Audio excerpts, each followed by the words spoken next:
할렐루야. 반갑습니다. 교회 소식 속에서 있었지만 이제 수요일 오늘부터 제가 말씀을 오전에도 이제 전했고요. 오늘 이제 두 번째 또 함께 나눕니다. 오늘 저녁에 이 창세기, 이 코로나 때문에 2년 2개월 동안 우리가 이 창세기 하다가 그만뒀거든요. 거의 끝 부분에서 창세기 49장 50장까지 있는 창세기인데 49장 들어가는 88번째 끝이 나서 아마 2년 동안 계속 주보에 나오는 거는 창세기 연구 88번째가 계속 기재가 돼 있었는데 드디어 2년여 만에 문을 다시금 열게 됐습니다. 강해 설교 에바다 문을 다시금 열게 되어서 참 너무 감사합니다. 자, 오늘 88번째 시간입니다. 오늘 제목은 12아들에 대한 예언이라고 하는 주제를 가지고 하는데, 오늘이 원래 이 49장 전체 1절로 33절 전체를 보게 되어 있었어요. 주보에 보면 아마 여러분 그렇게 되고 6문제가 있을 거예요. 근데 제가 말씀을 준비하면서 이게 너무 좀 길어질 것 같아서 제가 둘로 나누어서 그래서 한 번 더 할 겁니다. 그래서 오늘은 1번부터 3번까지 절반만, 그래서 오늘 49장 1절로 12절까지만 여러분과 함께 말씀을 보았습니다. 지금 이 49장의 내용은 어떤 거냐면 12아들에 대한 야곱의 예언입니다. 이제 야곱이 죽을 때가 가까웠어요. 임종할 때가, 죽을 때가 가까워서 임종을 앞두고 야곱이 자기의 12아들을 다 불러 모아요. 그리고 그들을 향한 유언, 그들을 향한 예언을 합니다. 그 아들들의 앞날을 예언하며 또 축복하는 그러한 시간을 갖게 되는데, 그것이 창세기 49장 1절로 33절에 12아들에 대한 예언, 미래에 되어질 일들을 이제 선포하고 있는 것을 보게 되죠. 일반적으로 유언이 지닌 의미는 참 대단히 크다라고 하는 거예요. 여러분, 돈이 많은 사람들은요, 유언할 때 그냥 하지 않죠. 누구를 데려다가 유언하죠. 누굴 데려와요? 변호사 데려와요. 돈이 많으니까 그거 갖고 또 뭐 큰 법적 싸움이 벌어질까봐 아예 변호사를 입히해 놓고 유언을 해가지고 뭐 재산을 어떻게 다 분배하는 그러한 일들을 하죠. 그 유언이 왜 중요합니까? 변호사가 왜 중요합니까? 그래야 그 유언이 효력을 발생한다라고 하는 것입니다. 보통 이 유언의 힘은 대단히 큽니다. 제가 가끔 여러분에게 이야기하는 청개구리 유언 여러분 기억하시잖아요. 청개구리. 아이고, 얼마나 말을 안 들은 개구리예요. 그냥 동으로 가라 그러면 서로 가고, 북으로 가라 그러면 남으로 가고, 산으로 가라 그러면 들로 가고, 들로 가라 그러면 또 산으로 가고, 이 청개구리였잖아요. 그래가지고 엄마 개구리가 죽으면서 유언을 뭐라고 남겼어요? 저놈의 자식은 청개구리야. 늘 반대로 해. 그래가지고 어디다 냇가에 묻어다오 그랬습니다. 근데 이 청개구리가 엄마의 유언은 어떻게 했어요? 그대로 받들었어요. 냇가에 묻어달라 그러면 산에다 묻어둘 줄로 알았는데, 그런데 유언은 뭐예요? 유언은 그만큼 힘이 있는 거죠. 유언은 놀라운 능력이 있는 거죠. 그래서 어떡합니까? 그냥 냇가에 묻어둬서 비만 오면 그 무덤 떠내려갈까봐 개골개골 운다, 그런 이야기 있지 않습니까? 오늘 이 야곱의 유언 아주 놀라운 유언입니다. 왜냐하면 이 유언은 보통 자기 의도대로 되어지는 거죠. 자기 의도대로 나오는 건데, 이 야곱의 유언은요, 자기 의도보다는 하나님께로부터 나오는 유언, 하나님께로부터 나오는 예언이었다는 거예요. 이게 다른 유언과는 조금 다른 그러한 부분이라 아주 중요한 그러한 유언입니다. 야곱의 12아들을 통한 이 유언, 오늘 이 유언을 함께 우리가 나누면서 오늘 우리에게 주시는 영적인 은혜는 뭘까? 하나님께서 이 야곱의 유언을 통해 우리에게 깨닫게 하시려고 하는 은혜는 뭘까? 우리가 한번 집중해서 한번 좀 생각해 보았으면 좋겠습니다. 자, 첫 번째 문제 보십시다.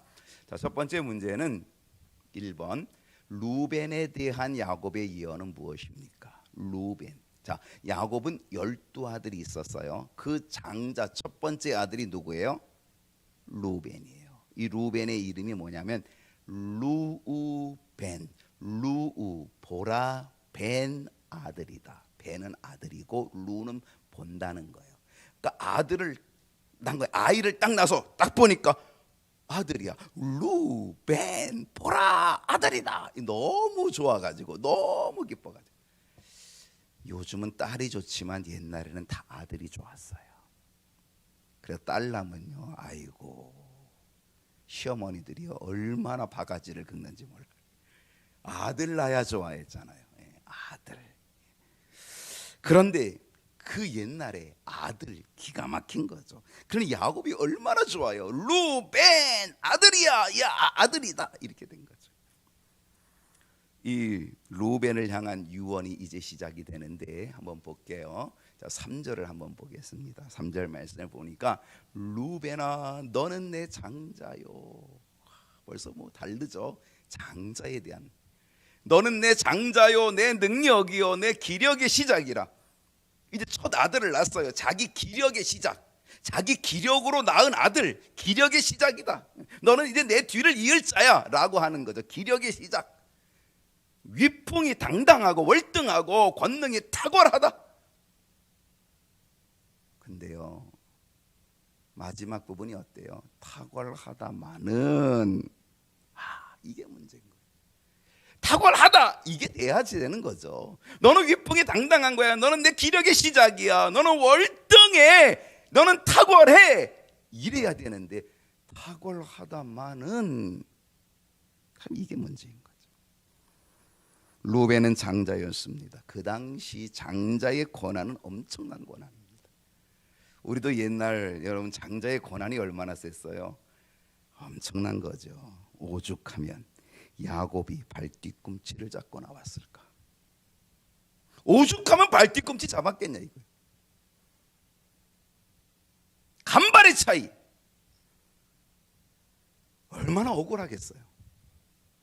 여러분 그 태중에 있는 아이가 장자가 뭔지를 알고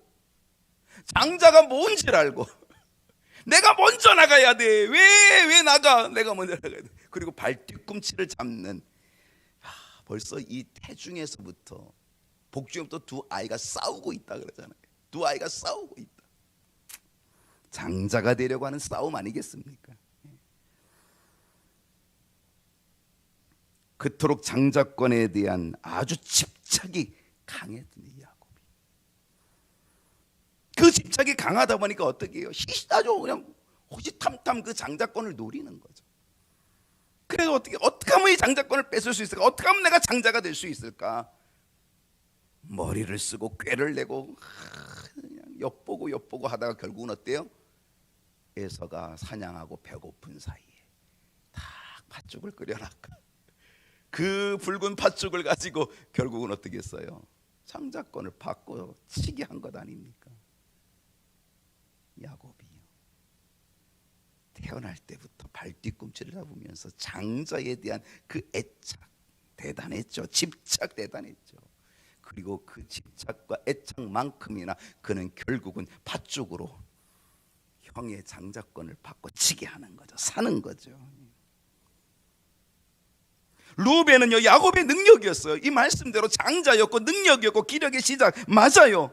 그런 사람이었어요. 위풍이 당당했어요.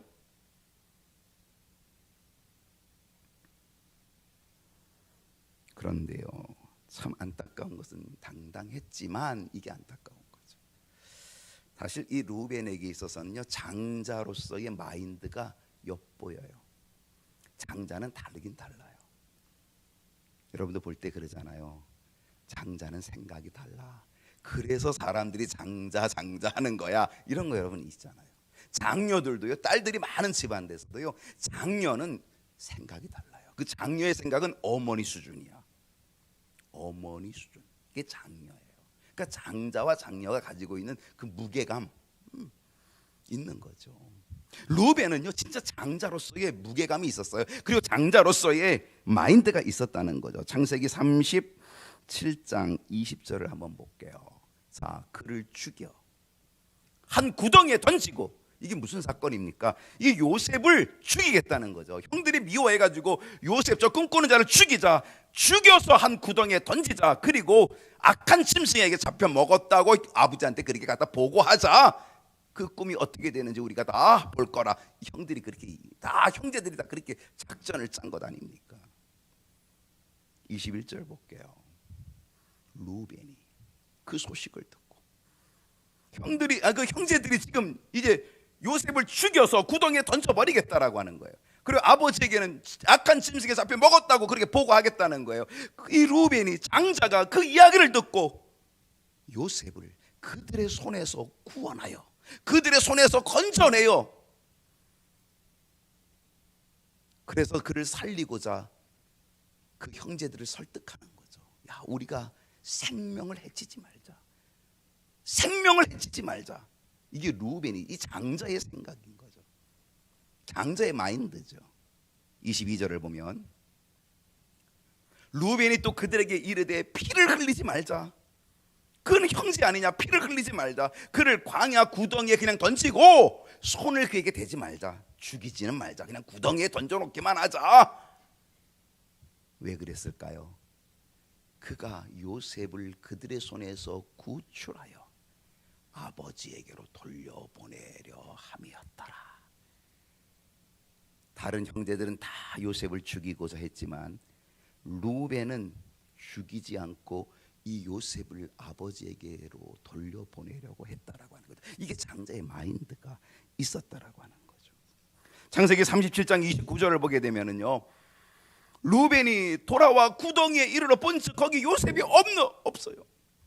요셉을 구덩이에 던져놨는데 요셉이 없는 거예요. 그를 건져서 아버지께로 돌려보내려고 했는데 와보니까 없는 거예요. 루벤이 잠깐 어디 다녀온 사이에 이미 나머지 형제들이 구덩이에 있던 요셉을 끌어올려가지고 어떻게 했어요? 은 20을 밟고 팔아먹은 거예요. 루벤이 돌아와 보니까 아이가 없는 거예요. 요셉이 없는 거예요. 그래가지고 옷을 찢어요. 너무 슬퍼가지고 옷을 찢는 거예요. 이게 장자의 마음이에요. 이게 장자의 마인드. 창세기 42장 37절을 보면요, 루벤이 그의 아버지에게 말하여 이르되, 자 이제 세월이 지났어요. 요셉은 총리 대신이 됐고 기근이 왔어요. 그래서 이제 돈을 가지고 양식을 사러 애굽으로 갔잖아요. 첫 번째는 성공했는데 두 번째 또 가려고 하는데 어떻게 해요? 베냐민을 안 데려오면 양식 안 준다, 이렇게 된 거잖아요. 그러니까 막내 동생 베냐민을 데려와라. 그래야 너희들이 간첩이 아닌지 스파이가 아닌지를 내가 너희들 확인할 거 아니냐. 막내 동생 데려오지 않으면 너희들 양식 못 준다. 너희들은 스파이다. 이렇게 돼버린 거잖아요. 그래가지고 막내 동생을 데려가는데 아버지는 요셉도 죽었다 그러지, 또 이 베냐민도 지금 죽을지도 모르지, 또 거기 한 명 좀 시므온은 지금 이렇게 인질로 잡혀 있지. 아이고, 못 보내겠다는 거죠. 바로 그때에 바로 이 루벤이 뭐라 그래요? 아버지, 내가 책임지겠습니다. 내가 이 베냐민 막내 동생을 데리고 오지 못하면 내 두 아들을 죽이십시오. 자기 두 아들의 목숨을 담보해서 그래서 자기 막내 동생을 지키겠다는 거예요. 장자의 마인드. 루벤은 장자 틀림없어요. 그는 장자의 마인드가 있는 사람, 장자의 자리에 있는 사람, 틀림없는 그런 사람이에요. 그런데 그는 어땠어요? 그는 위풍이 월등하고 권능이 탁월하다마는 그 다음이 문제인 거죠. 그는 그 장자의 권한을 잃어버린 자가 되고 마는 거죠. 왜 그랬어요? 왜 잃어버린 거예요? 아버지의 아내와 아버지의 아내 중에 한 사람이죠, 빌하. 아버지의 아내인 빌하와 통간함으로 인하여서 아버지의 침상을 더럽혔다는 것 때문에 장자의 명분을 잃어버리고 마는 거예요. 그리고 이 장자의 명분이 어디 누구에게로 넘어갑니까? 네 번째 아들인 유다에게로 넘어가 버리고 맙니다. 장자의 명분은 유다에게로 넘어갔고 장자의 상속의 권한은 요셉에게 넘어갑니다. 그래서 요셉이 장자가 받아야 될 두 몫을 갖는 거죠. 그래서 요셉의 두 아들이 두 지파를 차지하죠. 장자의 명분은 유다가 가져가고 장자의 상속의 권한은 요셉이 가져가는 그러한 안타까운 일이 벌어지게 된 거죠. 루벤의 입장에서. 어떤 교훈일까요? 내게 주어진 은혜, 내게 주어진 특권, 이거를 잃어버리면 안 된다는 겁니다. 여러분, 정말 우리에게 주신 하나님의 특권이 뭡니까? 우리에게 주신 하나님의 은혜가 뭡니까? 우리는 다 멸망하고 다 죽을 수밖에 없는데, 그런데 하나님께서는 우리들에게 하나님의 자녀가 되는 특권, 하나님의 자녀가 되는 특권, 그 은혜, 그걸 주었다는 거죠. 잃어버리면 안 된다는 거죠. 특히 신앙생활하면서, 정말 신앙생활을 하면서, 교회 출석을 하면서 하나님의 자녀의 특권을 잃어버리는 안타까운 일이 있어서는 안 되겠다는 거죠. 우리가 신앙생활을 하면서도, 우리가 교회에 출석을 하면서도, 우리가 예배를 드리면서도 우리가 하나님의 자녀의 특권을 잃어버린다면 우리는 땅을 치고 구애하는 자가 되고 만다는 사실. 루벤을 통하여서 우리가 얻어야 될 교훈이라고 하는 사실입니다. 두 번째로, 시몬과 레위에 대한 야곱의 예언은 무엇입니까? 5절을 한번 볼게요. 5절 한번 다 같이 한번 읽어볼까요? 시작.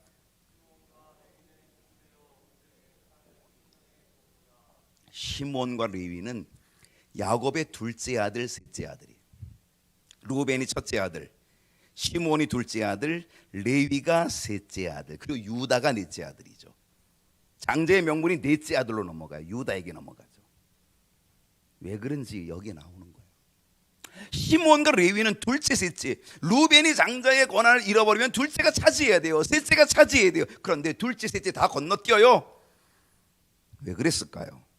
시몬과 레위는 형제라 그랬어요. 형제. 물론 유다도 형제예요. 물론 루벤도 다 같은 형제죠. 왜냐하면 레아가 낳은 아들이니까요.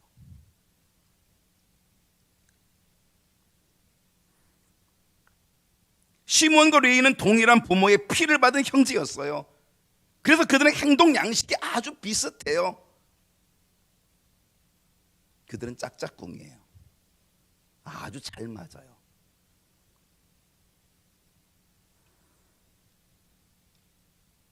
그런데 그들 역시 장자의 권한에서 멀어지고 맙니다. 야곱은 이 두 아들을 축복하기보다는 오히려 채찍에 저주적인 예언을 합니다. 안타깝습니다. 여러분, 아버지가 자식을 향한 유언과 예언을 하면 축복에 대한 예언을 하고 싶지 저주에 대한 예언을 하고 싶을까요? 근데 야곱이 이 두 아들에 대해서 저주합니다. 저주의 예언을 합니다. 안타까움이죠. 그 이유가 뭡니까? 34장, 창세기 34장 30절을 보게 되면 야곱이 시몬과 레위에게 이르되, 바로 이 두 번째, 세 번째 아들이죠. 시몬과 레위에게 이르되, 너희가 내게 화를 끼쳐 나로 하여금 이 땅의 주민 곧 가나안 족속 브리스 족속에게 악취를 내게 하였도다. 나는 지금 약한데, 나는 수가 적은데 이 민족들이 나를 치고 나를 죽이려고 달려들면 나와 내 집이 망하게 된다. 바로 이 사건입니다. 이게 무슨 사건입니까? 이게 바로 그들의 누이 동생인 디나가 그 가나안 땅을 구경하러 나간 거예요. 가나안 땅을 구경하러 나갔는데 그때 혼자 나갔어요. 그 혼자 나간 이 디나, 그 히위족 속의 하몰, 그 추장이죠. 하몰의 아들 세겜이 디나를 보니까 아주 이쁘고 괜찮으니까 그를 집으로 끌어들였어요. 그리고 그를 강간했어요.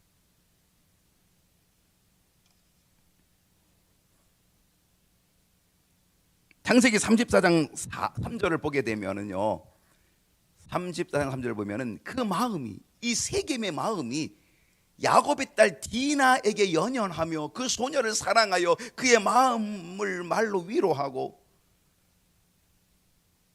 이 디나를 사랑하게 되고 그리고 사모하게 연연하게 되는 거죠.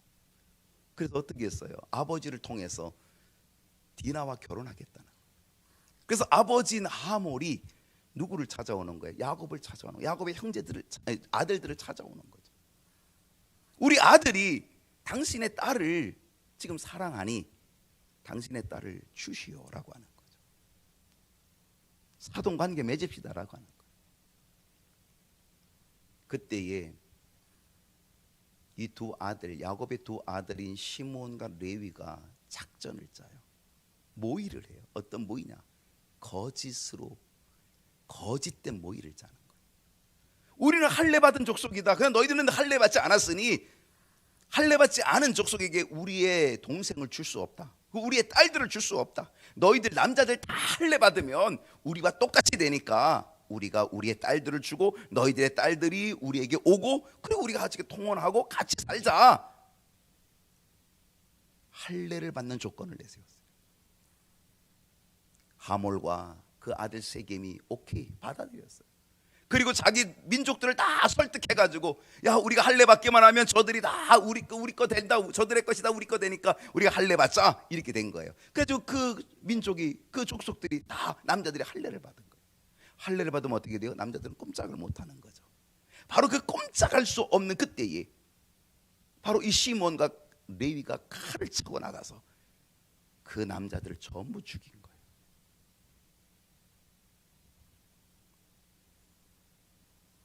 이 일로 인하여서 이 두 사람은 장자의 권한에서 또 멀어지게 되고 말았다는 사실입니다. 창세기 49장 6절을 보게 되면 야곱은 뭐라고 예언했습니까? 내 고나 그들의 모의에 상관하지 말지어다. 그들의 모의 여기에 상관하지 말라. 왜 야곱은 이런 예언을 했을까요? 시몬과 레위가 모의한 그 모의는 결코 아름답지 않았기 때문에 그런 거예요. 유익하지 않았다는 거예요. 이 두 사람이 모의한 그 모의는 어떤 모의였습니까? 사람을 속이는 모의, 거짓을 도모하는 모의, 칼을 품고 거짓을 모의하고 칼을 품고 사람을 죽이는 모의.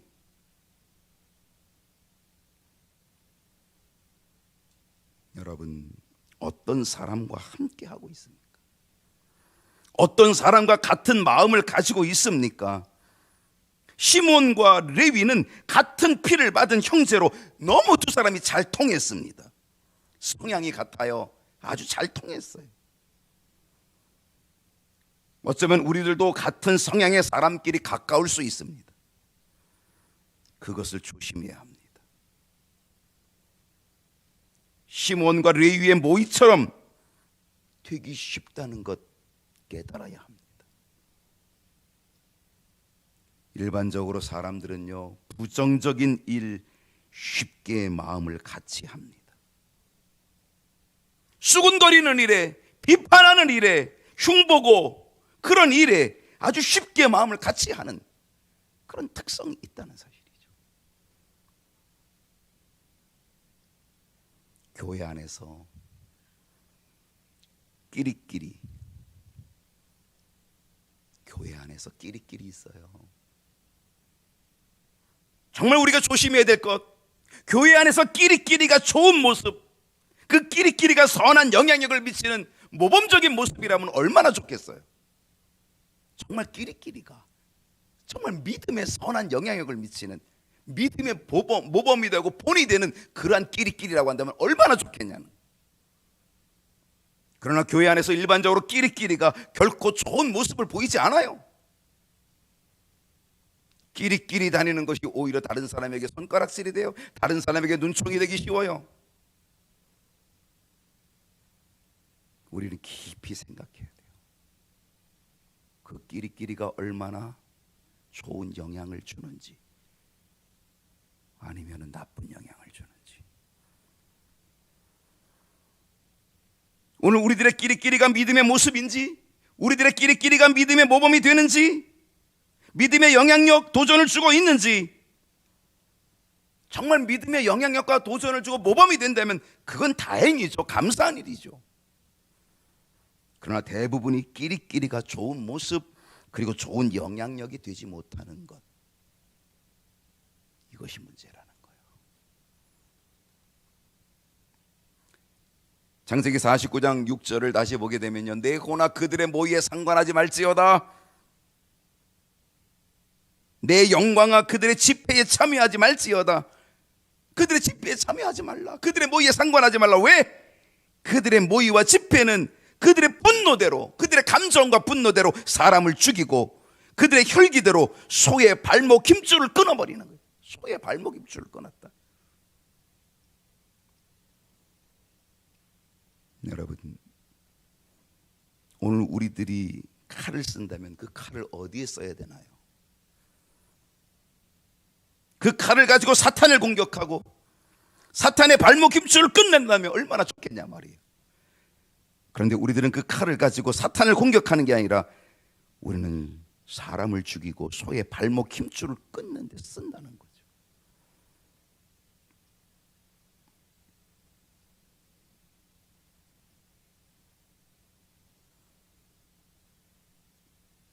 오늘 이 시몬과 레위의 모의가, 그들의 모임이, 그들의 집회가 사람을 죽이는 분노였고, 얌전히 있는 소의 발목 힘줄을 끊는, 정말 묵묵히 자기 일을 감당하고 묵묵히 소처럼 묵묵히 자기의 일, 자기 자리를 지켜가는 그 일꾼의 길을 막는, 그 발목을 끊는 그런 꼴이 되어버리고 말았다는 거죠. 나의 모의가, 나의 집회가, 그 끼리끼리의 모임이 어떤 성향일까요? 어떤 모범과 어떤 영향력을 끼치는 걸까요? 안타깝게도 창세기 49장 7절을 보게 되면 그 노여움이 혹독하니 저주를 받을 것이요. 결국 야곱의 입에서 나오는 것은 저주였다는 거예요. 그 노여움이 혹독하니 저주를 받을 것이요, 분기가 맹렬하니 저주를 받을 것이라.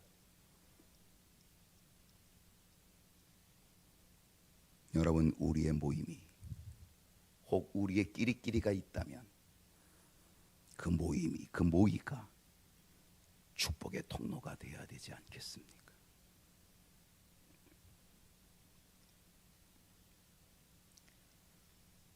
내가 그들을 야곱 중에서 나누며 이스라엘 중에서 흩으리로다. 내가 그들을 야곱 중에서 나누어 버린다. 이스라엘 중에서 흩어버린다.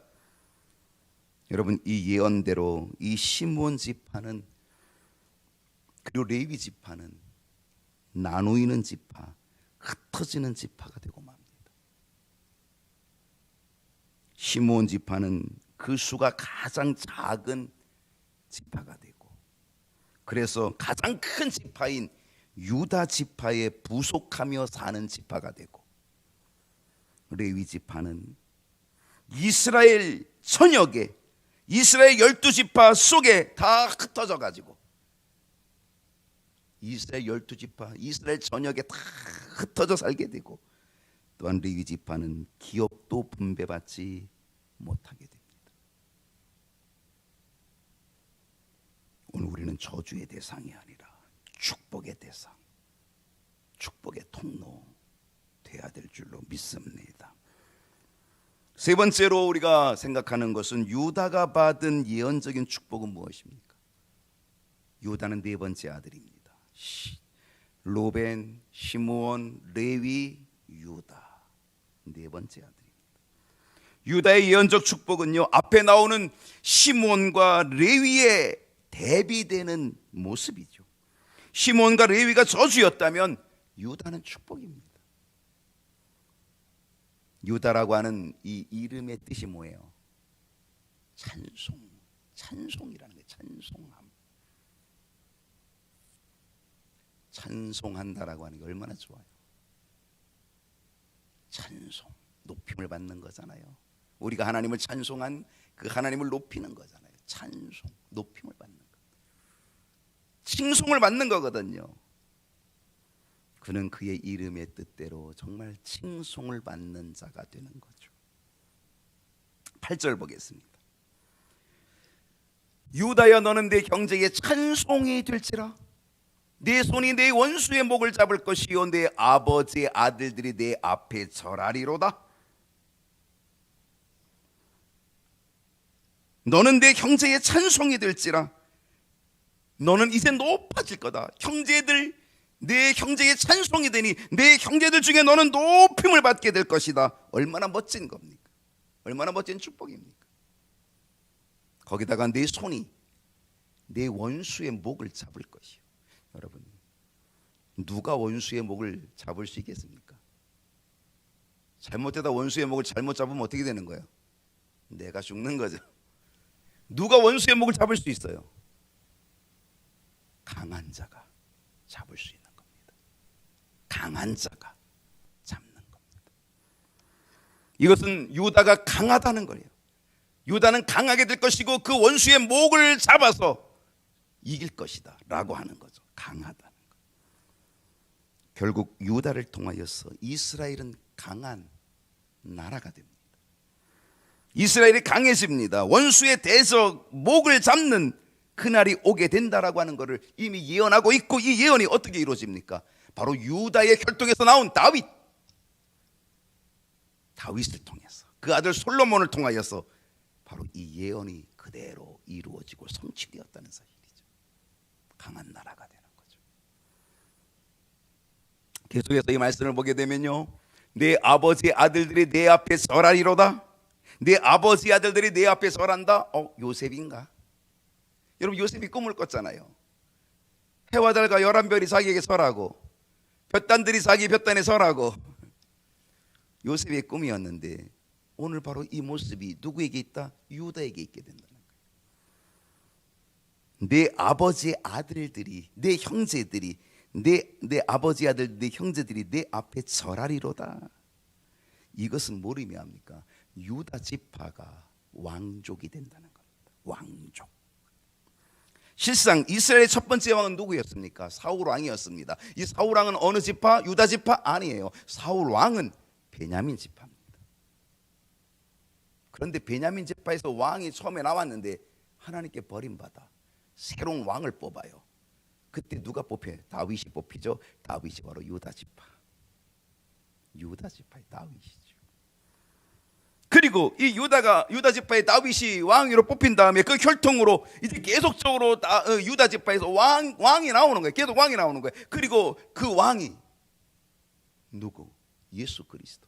만왕의 왕이신 예수 그리스도. 그래서 다윗의 혈통에서 예수 그리스도 영원하신 왕이 이 땅에 오시게 되는 거죠. 9절을 보면요, 유다는 사자 새끼로다. 사자, 아주 강하죠. 사자 새끼로다. 내 아들아, 너는 움킨 것을 찢고 올라갔도다.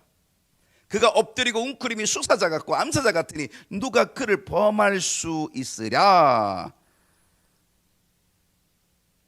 이 말씀은 두 가지 의미가 있습니다. 유다는 사자 새끼로다. 여기서의 사자 새끼는 다윗을 통하여서, 다윗 왕을 통하여서 정복되어질 것을 말하는 거죠.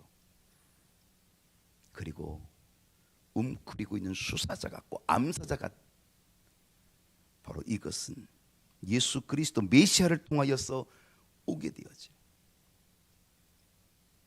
사단의 권세조차도, 사망의 권세조차도 찢고 부활하신 예수님, 부활하신 왕 메시아 예수 그리스도, 영원하신 왕, 바로 그 예수님을 표명하고 있다는 사실이죠. 그걸 예언하고 있는 그 말씀인 거죠. 10절을 보게 되면 규가 유다를 떠나지 아니하며, 이 규가 뭐라 그랬죠? 규.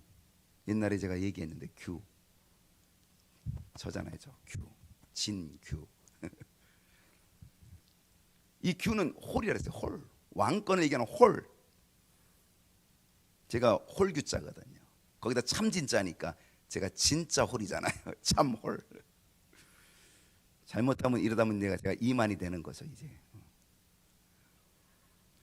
규가 왕권이 유다를 떠나지 아니하며, 왕권이 유다를 떠나지 아니하며 그 유다의 족속에서 그 왕권을 차지하게 될 것이며, 결국 통치자의 지팡이가 그 발 사이에서 떠나지 아니하기를 실로가 오시기까지. 실로는 뭐냐? 이건 바로 메시아를 얘기하는 거예요. 그리스도 메시아 실로가 오시기까지, 이 땅의 구원자이신 메시아 우리 주님이 오시기까지 그 왕권이 계속 유다 지파에게 이루어지리니, 결국은 예수 그리스도를 통하여서 영원한 왕, 우리의 구원자이신 만왕의 왕이 오신다는 거죠.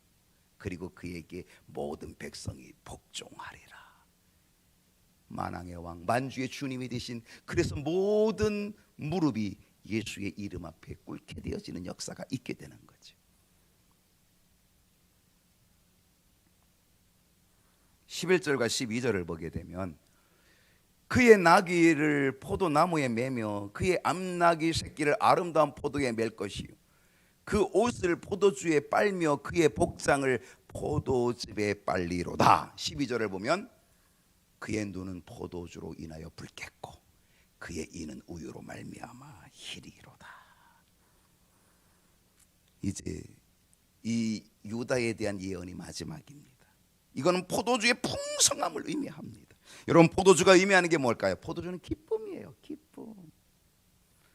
가나 혼인잔치에 포도주가 떨어졌다? 큰일 난 거죠. 이건 기쁨이 끝나는 거예요. 기쁨이 없어지는 거예요. 포도주가 끝나는 거 큰일 나는 거죠. 그래서 주님이 포도주를 어떻게 해요? 만들어 주시는 거죠. 극상품의 포도주로 만들어서 그 기쁨의 잔치를 회복시켜 주시는 것, 그게 첫 번째 기적이었던 거죠. 포도주의 의미는 기쁨입니다. 즐거움입니다.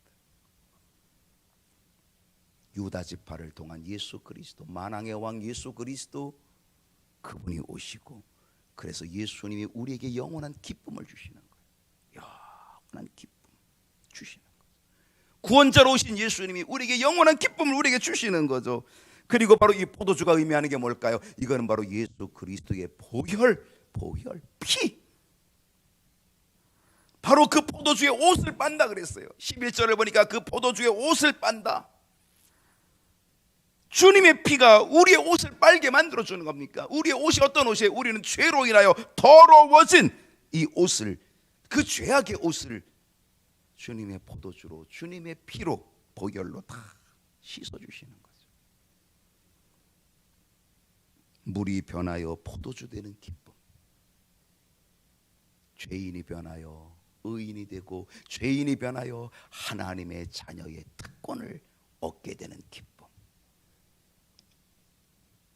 오늘 이것이 유다의 축복임을 믿습니다. 오늘 이 축복이 우리에게 있어야 될 줄로 믿습니다. 유다는 찬송함, 칭송받음인데, 우리는 이 유다의 축복, 찬송, 그리고 칭송받는 우리의 모습이 되어야 될 줄로 믿습니다. 기쁨 가득한, 기쁨을 나누어주는 통로, 구원을 얻게 하는 통로가 되는 축복, 유다의 축복이 저와 여러분에게 있기를 축원합니다.